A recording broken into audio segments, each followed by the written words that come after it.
శ్రీ మంత్రాల ఎల్లమ్మ తల్లి జ్యోతిషాలయం అఘోరా తాంత్రిక విద్యతో స్త్రీ వశీకరణం పురుష వశీకరణం గ్యారంటీగా చేయబడును. మీరు ఎక్కడెక్కడో జ్యోతిష్యం చెప్పించుకొని నిరాశ చెంది ఉన్నారా? ఒక్కసారి మా గురువు గారిని సంప్రదించండి. మీరు కోరుకున్న స్త్రీ కావాలని అనుకుంటున్నారా? మీరు కోరుకున్న పురుషుడు కావాలని అనుకుంటున్నారా? ఒక్కసారి మా గురువు గారిని సంప్రదించండి. ఫోన్ ద్వారానే జ్యోతిష్యం చెప్పబడును. గురూజీ శివశక్తి రాజు. Phone number 8712146975. గోచార రీత్యా ఎలా ఉండబోతుందో ఒక్కొక్కటిగా సవివరంగా వీడియోలో తెలుసుకుందాము. వీడియో నచ్చితే తప్పకుండా ఒక చిన్న లైక్ అయితే చేసి మమ్మల్ని సపోర్ట్ చేయండి. ఇక ఆలస్యం లేకుండా వీడియోలోకి వచ్చేద్దాము. ఈ రోజున ఈ రాశి జాతకుల గోచారం గురించి మనం చెప్పుకోవాలి. పదే పదే చెప్పిన ఇదే వాస్తవం అంటున్నారు జ్యోతిష్య పండితులు. ఎంతో నమ్మిన ఒక వ్యక్తి నుంచి విశ్వాస భంగం లేదా ఒక మాట తూలనాడడం ఇలా జరిగే అవకాశం ఉంది. ఇది కుటుంబ సంబంధం కావచ్చు, ప్రేమ సంబంధం కావచ్చు, లేదా అత్యంత సన్నిహిత మిత్రుడి నుంచి కావచ్చు. ఒక విషయం తెలుసుకున్నప్పుడు మీరు తట్టుకోలేనంత బాధ అనుభవించవచ్చు. ఇది గుండె పగిలినట్లు అనిపించవచ్చు. అందుకే ఎవరి మాటల్ని ప్రవర్తనను కూడా ఇప్పుడు ఒకసారి ప్రశ్నించుకోండి. భావోద్వేగాల్లో తీసుకున్న నిర్ణయాలపై కంట్రోల్ అనేది ఉంచండి.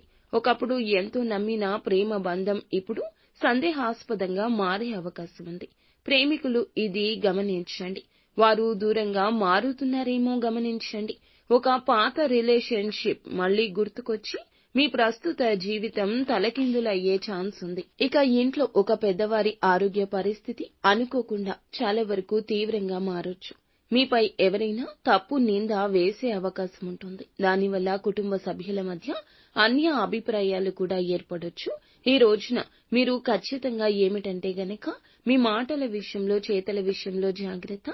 ఒక గొప్ప ఆఫర్ ఈ రోజున అందినట్టే అంది చేజారిపోయే అవకాశం చివరికి కూడా కనిపిస్తుంది.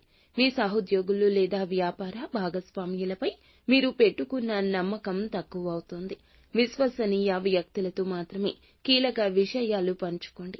నిత్యం శివునికి పూజ చేసుకోవడం, వీలైతే రుద్రాభిషేకం చేయించడం మంచిది. అననుకూల ఫలితాలు అనుకూలంగా మారతాయి. మానసిక స్థైర్యం, ధైర్యం కలుగుతుంది. ఆరోగ్యం విషయంలో ప్రత్యేక శ్రద్ధ వహించండి. గుండె చుట్టూ భయాందోళనతో ఉంటే గనక వైద్యులను సంప్రదించండి. ఇక ఇది పరిశీలించుకోండి. ఆత్మవిశ్వాసాన్ని పరీక్షించుకునే సమయంగా చెప్పడం జరుగుతుంది. జీవిత మార్గాన్ని కూడా మార్చే ఒక సదవకాశం వస్తుంది. నష్టం జరిగిన చోటే భవిష్యత్తులో మంచి జరుగుతుంది. నిత్యము శివారాధన చేసుకోవడం, కష్టం వచ్చినప్పుడు పరమశివునికి చెప్పుకోవడం, దైవారాధన చేసుకోవడం, దైవాన్ని గుడ్డిగా నమ్మడం మీకు మేలు చేస్తుంది. అంతా మంచి